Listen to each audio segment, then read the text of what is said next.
पिछले पार्ट में देखा कि वो कैसे सीक्रेट रूम में सबसे आगे निकल जाता है और सारे बीस्ट को मार के सबसे पहले निकलता है। लेकिन इधर से सीधू अपनी ही चाल चलता रहता है और अंकल सन को फंसा लेता है और वो के लिए एक खतरनाक गिफ्ट तैयार करने लगता है। लेकिन तभी हमें सारे डिसाइपल जो रेम से निकल गए थे और टॉप 10 में पहुंचे थे उनको दिखाया जाता है, उनको एल्डर बोलते हैं। सभी सारे बीस्ट वेव को खत्म करके टॉप 10 में पहुंच गए। लेकिन अब दुनसाई बैटल होगी नेक्स्ट राउंड में, जिसमें फेरी बॉल को फेंका जाएगा और जो उसको पकड़ के अंत तक स्टेज में रहेगा उसको 2 ट्रेजर दिए जाएंगे, जिसमें से पहला होगा स्पिरिचुअल पिल, जो कि गोल्डन पिल इमॉर्टल द्वारा खुद के अपने हाथों से बनाया गया होगा और वो तुम्हें बॉडी रिफाइनरी के 10th लेवल से डायरेक्ट की कंडीशनिंग के रेम में पहुंचाने में मदद करेगा। और दूसरा वो मॉर्टल वेपन, जिसको सुन के सारे डिसाइपल चौंक गए थे, क्या ये कैसे हो सकता है, क्योंकि कोर डिसाइपलों के पास भी मुश्किल से एक ही टॉप गेट इमॉर्टल वेपन है और अब नए डिसाइपलों को मिलने वाला है, ये तो हमसे भी ज्यादा ताकतवर होने वाले हैं। एल्डर को दिखाया जाता है, वो बोलते हैं फेरी बॉल जैसे ही गिरेगी गेम स्टार्ट हो जाएगा और इसी के साथ खेल शुरू होता है। और अब क्या फेरी बॉल हवा में घूमने लगती है, इधर उधर भागने लगती है और सारे डिसाइपल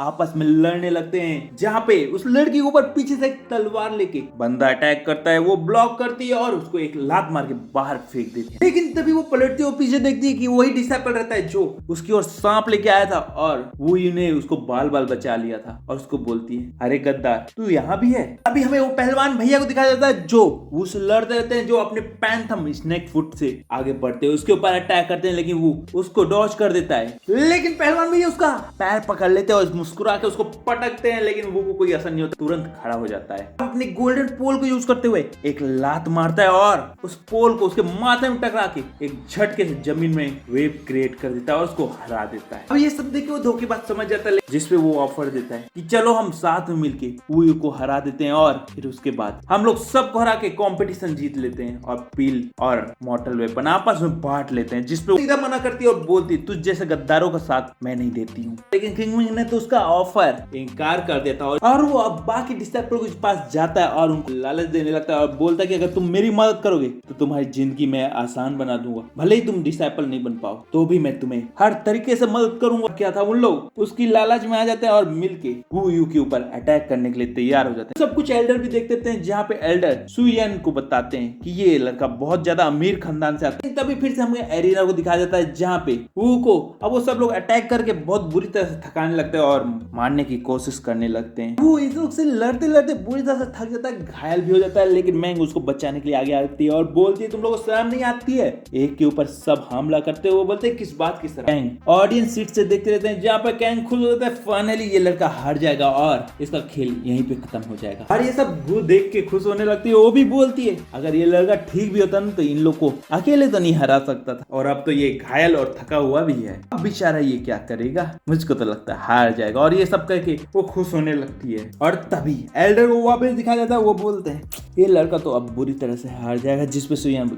इतना आसानी से एल्डर ये नहीं सोची कि वो हार जाएगा, आपने वो को बहुत गलत देखा है, मुझको तो लगता है कि वो ही जीतेगा। जिसे सुन के एल्डर भी हैरान लगता है और हमें एरिना को वापस दिखाया जाता है। यहाँ पे वो सारे डिसाइपल एक हो जाते हैं और बोलते हैं क्या हुआ वो, अब तुम यहाँ से हटते हो और खुद हार मान लेते हो कि हम तुम्हें और मार मार के हरा दें। जिसको सुन के वो बोलता है हार ये क्या होता है, मैं कभी नहीं हार मानता हूँ, आओ देखता हूँ कि तुम मुझको कैसे हराते हो। इतना बोल के वो फाइटिंग पोजीशन लेता है, जिसमें डोंगलुंग तुरंत उसके ऊपर अपनी 13 स्लैश टेक्निक यूज करता है, जिसको वो ब्लॉक करने लगता है और बाकी लोग भी उसके ऊपर अटैक करने लगते हैं। और इतने सारे डिसाइपलों का एक साथ अटैक होने के कारण वो बहुत बुरी तरह से घायल हो रहा था और वो सब बोलते हैं क्या वो हमारी स्पिरिचुअल एनर्जी के कारण तुम्हारे इंटरनल पार्ट्स भी अब डैमेज होने लगे हैं, क्यों जल्दी से हार मान लो, हम लोग बोल रहे हैं, वरना तुम्हारी कल्टीवेशन हमेशा के लिए खत्म हो जाएगी और तुम क्रिप हो जाओगे। लेकिन वो फिर भी अपने घुटनों से वापस खड़ा होता है, जिसको देख के डोंगलू एकदम गुस्सा हो जाता है और विंड स्लैश की ओर बहुत तेज फेंकने लगता है और बोलता है कि अब जा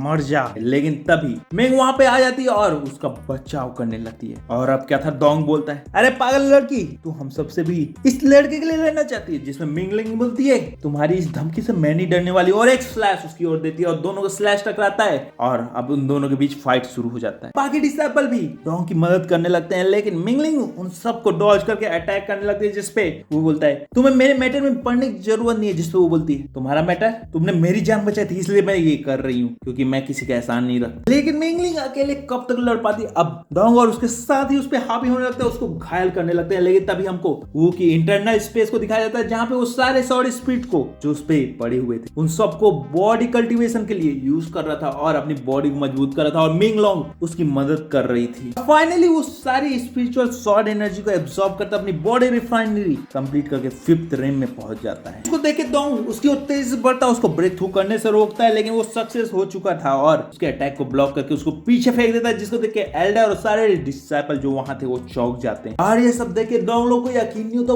कैसे हो सकता है ये सब। नहीं, मैंने तो अपने स्पिरिचुअल सॉर्ड से तुमको मारने की कोशिश की थी, लेकिन तुमने तो उससे कल्टीवेशन को बढ़ा लिया। ऐसा तो मैंने आज तक नहीं देखा है। यहाँ क्या हो रहा है मेरे को समझ नहीं आ रहा है, लेकिन इससे पहले वो समझ भी पाता। वो अपने गोल्डन पोल को उठाता है और जमीन में पटक देता है, जिसकी एनर्जी वेव से हर कोई उछल जाता है। और दूसरी बार जब वो वार करता है तो सारे एरिना से बाहर फेंका जाते हैं और फाइनली वो जीत जाता है। ये हमको लगता है, लेकिन देखते हैं डोंग तो अभी भी एरिना में बचा रहता है और बोलता है मेरा टाइम तुम सबने बहुत वेस्ट किया, अब मैं इस वू को एक स्लैश में अब खत्म कर दूंगा। और इतना कह के वो अपने स्पिरिचुअल सॉर्ड को एक्टिवेट करता है और वहां से ड्रैगन स्पिरिट को समन करता है और ड्रैगन स्लैश के लिए तैयार होता है। इधर से वो भी अपने हेवनली ओपन टेक्निक को एक्टिवेट करता है और बोलता है अरे घमंडी लड़के, तुझको बहुत पैसे घमंड है ना, चल मैं तुझको दिखाता हूँ कि असली पावर के सामने पैसा भी झुक जाता है। और ये कह के वो भी अपनी हेवनली ओपन टेक्निक से उसके ऊपर अटैक करता है और दोनों का अटैक टकराता है और डोंगलों का अटैक पेपर की तरह उड़ जाता है और वो हार जाता है। एल्डर खड़े होकर ताली बजाने लगते हैं और सुया ने देखिए बहुत ज्यादा खुश हो जाती है। और आप क्या था, फाइनली एल्डर ऐलान करते हैं वो जीत चुका है। और ये सब देख के कैंग बड़ा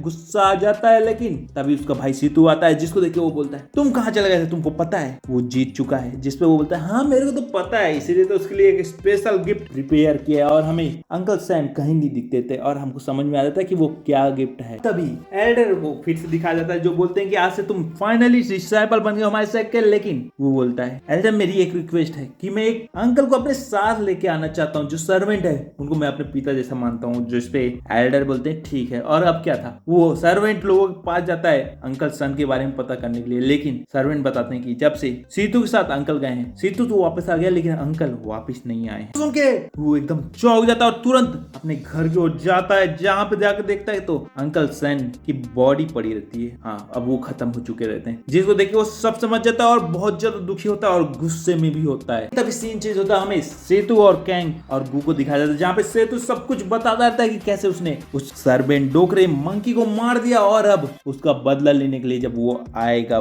तो वो उसके प्लान में फंस जाएगा और कुछ सर्वेंट के मर्डर में वो उसको मार सकेगा और अपने रास्ते से हमेशा हमेशा के लिए हटा देगा। देखो वो कितना सीधा है, मेरे चाल में कितना आसानी से फंस जाएगा। ये कह के वो खुशी बनाने लगा और तभी गू बोलती है इस खुशी में मैं बहुत बढ़िया शराब लाती हूँ। लेकिन वो बोलती है ठीक है, लेकिन मेरे आने तक उसको कुछ नहीं करना, क्योंकि मैं भी तो देखना चाहती हूँ कि वो कैसा तड़पता है। और इतना कह के वो वहां से चली जाती है। तभी वो के बाहर आवाज आने लगती है, वो सीतू चिल्लाने लगता है और बोलता है कुत्ते कमीने बाहर निकल। हरामजादा, मैंने कभी नहीं देखा है जो एक कमजोर के ऊपर वार करता है। जिसको देख के यानी सुन के सीतू खुश होने लगता है और अपने भाई से बोलता है देखो मसीहा आ गया है, अब वो हम लोग को पनिशमेंट देने वाला है, चलो देखते हैं कि वो कितना बड़ा पनिशमेंट देता है। और उसके बाद हम लोग को उसका काम तमाम भी तो करना है। और ये कह के वो लोग बाहर निकलते हैं, वो उन लोग को देखता रहता है और उनको फिर से बोलने लगता है अरे कायर बिल्ली वहां क्या छुपे हो, सामने आओ। जिस पर सीतू बोलता है अरे तू मेरे भाई, परमानेंट डिसाइपल बनने के लिए तुम्हें शुभकामनाएं, चलो क्या खाना चाहोगे या फिर कुछ पीना चाहोगे, जल्दी बोलो। जिस पे वो बोलता है तेरा खून दुश्मन, तो वो बोलता है आज तो मैं तेरा खून पीऊंगा। जिस पे बोलता है अरे मैंने ऐसा क्या किया कि तू मेरा खून पिएगा भाई। जिसको सुन के वो और ज्यादा गुस्सा होने लगता है, लेकिन वो फिर से सामने से सीधू बोलता है अरे हाँ याद आया, एक सर्वेंट को आज मैंने मार दिया लगता है, इसीलिए तुमको दुख हो रहा है, कोई बात नहीं मैं दूसरा अंकल सर्वेंट तुम्हारे लिए ला दूंगा। हंसने लगता है, लेकिन अब वो का गुस्सा साथ में आसमान में पहुंच चुका रहता है और वो अटैक करने के लिए तैयार हो जाता है। इसको देख के सीधू भी अपने डिसाइपल और नौकरों को ऑर्डर देता है कि इसको जाके असली मजा चखा दो। लेकिन ये क्या, जब वो अटैक करते हैं एक झटके में वो उनको ढेर कर देता है, जिसको देख के सीतू का दिमाग खराब हो जाता है और वो भी अटैक करने के लिए आगे बढ़ता है। सीतू अपनी तलवार निकालता है और बोलता है तुमने सेक्ट का रूल तोड़ा है, यहाँ के डिसाइपलों और नौकरों को मार बहुत बड़ा गुनाह किया है और इसीलिए अब मैं तुम्हें मृत्युदंड देता हूँ। इसमें वो बोलता है मैंने सेक्ट का नियम तोड़ा है। अरे मक्कार, तुमने इनोसेंट को मार के सेक्ट का सिर्फ नियम नहीं मजाक बना के रखा है। बल्कि वो नो ब्लेड यूज करके उसके ऊपर अटैक करता है, जहाँ पे बर्फीले नुकीले स्टोन चारों ओर वो के आने लगते हैं, लेकिन वो अपने फ्लेम टेक्निक से अपना बचाव करने लगता है। जिस वजह से सीतू बहुत खुश होता है, अरे तुम अपना बचाव भी नहीं कर पा रहे हो, लेकिन तुम जितने जिद्दी हो वो देख के मुझको मजा आ रहा है। अगर तुम अंकल जैसे होते तो मैं तुम्हें एक बार में मार देता और फिर मेरा मजा किरकिरा हो जाता। जाता और इसीलिए तो मैं तुमको पसंद करता हूँ। वो तुम एक बार में मरते नहीं हो और जबरदस्ती की जिद करते रहते हो। क्या था? सीतू बोलता है बहुत हो गया बकवास, अब मजा खत्म हो गया है और इसीलिए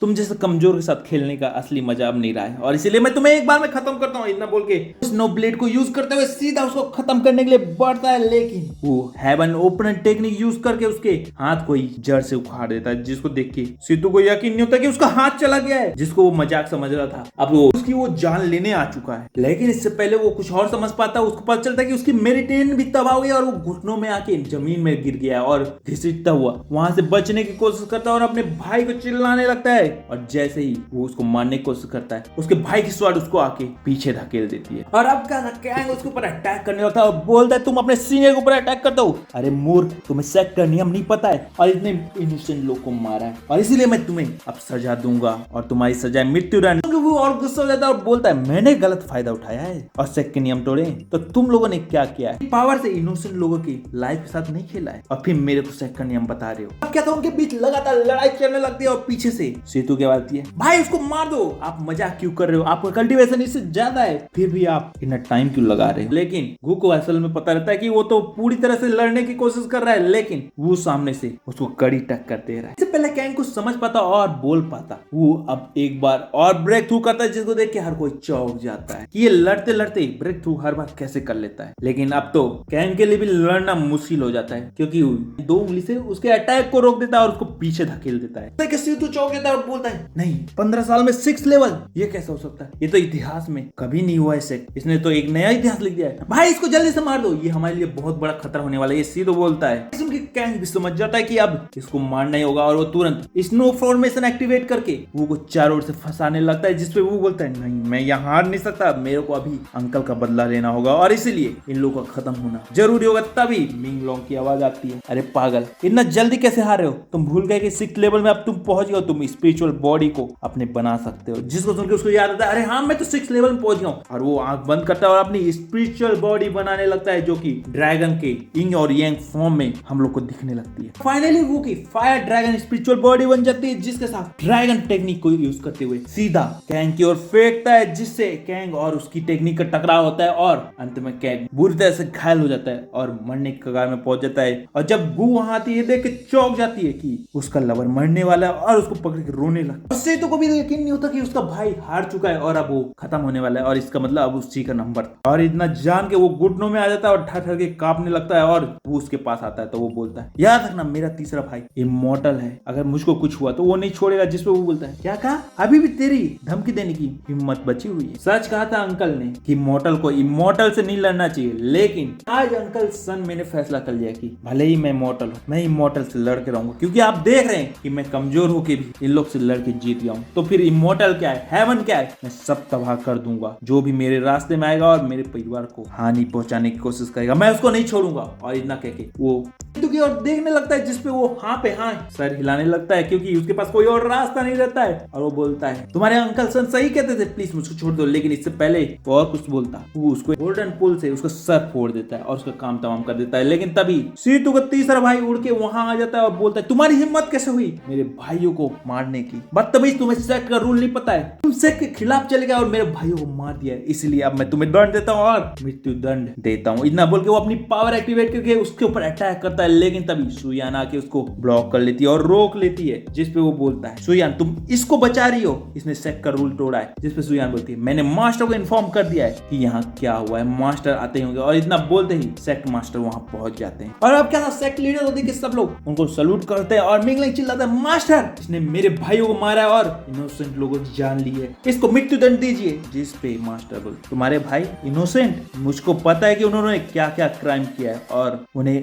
अपने ही क्राइम का दंड मिला है, समझ गए, और तुम्हें अब कुछ बोलना है। जिसपे मिंगलोंग शांत हो जाता है और अंदर ही अंदर अपने गुस्से को दबा लेता है क्योंकि उसके पास अब कोई रास्ता नहीं था। सेक्ट मास्टर आगे बोलते वो तुमने भले ही क्रिमिनल को मारा है और रिवेंज लिया है, लेकिन 5 लोगों को एक साथ मारने की सजा तो तुम्हें भी मिलेगी और तुम्हें 1 साल के लिए आउटडोर वर्ल्ड से कट के रहना हो। जिसको सुन के वो सजा मान लेता है और एक्सेप्ट कर लेता है, लेकिन उससे पहले एक रिक्वेस्ट करता है सेक्ट मास्टर मैं 7 दिन के लिए शोक समाधि अंकल सन के ग्रेवयार्ड के पास लेना चाहता हूँ, प्लीज मुझको परमिशन दीजिए। और सेक्ट मास्टर उसको परमिशन इंजेक्शन दे देते हैं और इसी के साथ सीन चेंज होता है और हमें अंकल सन की ग्रेवयार्ड दिखाई जाती है, जहाँ पे वो उनके याद पे रोता रहता है और उनके 30 साल पुरानी शराब को पीते हुए बोलता है, अंकल वो आपके साथ तो मैं ये नहीं पी पाया, बस अब अकेले पी रहा हूँ और आपकी बॉडी में इसको भेंट चला रहा हूँ।